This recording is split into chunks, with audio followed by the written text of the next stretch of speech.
I like it. It's mine. The price is low on mine. I feel so rich. I feel like a billionaire. I'm shopping like a billionaire. I'm shopping like a billionaire. I'm shopping like a billionaire. I get it straight. On tonight's podcast, we're talking about holding your ground, which in turn means making more money. And that's what we want.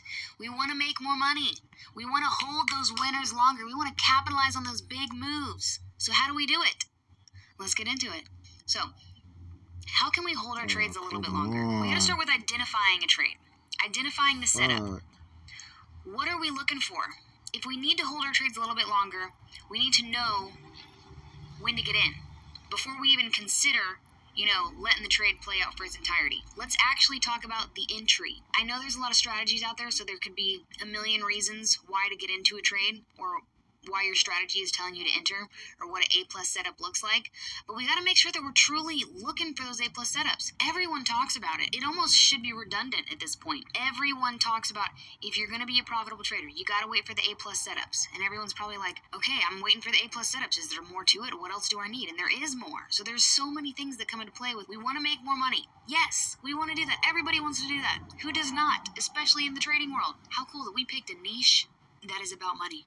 It's the act of making money that's about money itself. We can talk about that one later. Okay, so if we can get in at the optimum time to get into a trade, whatever setup you have with your strategy is telling you to get into a trade, we have to make sure that we can take that optimum signal. So let me give you guys an example. Let's say that the price of retracing. We've been on a crazy move up. Let's see if we can get some retracement. If we can catch that first initial setup, the money maker, the one big reversal, we are going to be more confident and be able to capitalize on the most amount of money if we can get in on that first initial setup. Now, obviously, if we are, moving into this new trend, maybe we're in a downward trend now with platinum, there's going to be multiple opportunities to get in. Yes, absolutely. But if we're working on holding our profits longer and holding our trades longer, we're talking about getting in at the optimum time, the optimum entry. And the reason this is so important is let's say that we are trying to catch a change of a trend or a reversal or this new move. The sooner we can get in, the longer we can hold this trade, the more profit we can capitalize on.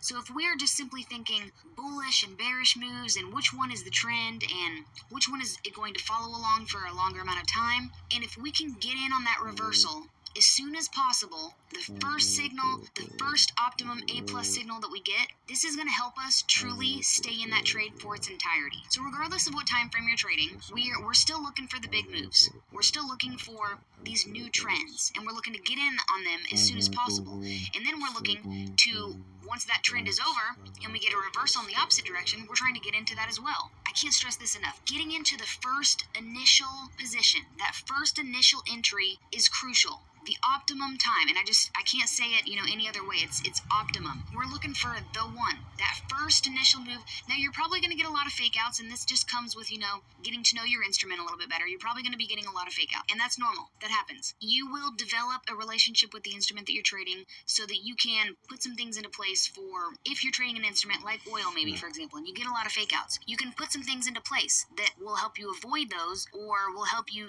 minimize risk whenever you do get into a position like that or you get into a fake out. Or maybe you'll try to avoid it altogether. Maybe you're waiting for candles to close. Maybe you're waiting for retests. So some things that we can do to help us hold our profits longer starts with the entry. Getting in at the optimum time. That first initial setup that we get on whatever reversal we're in, that first one, that's going to help us stay in for the entirety of this trade. We get the most amount of confidence because we got the earliest entry. We can talk about my accelerator where I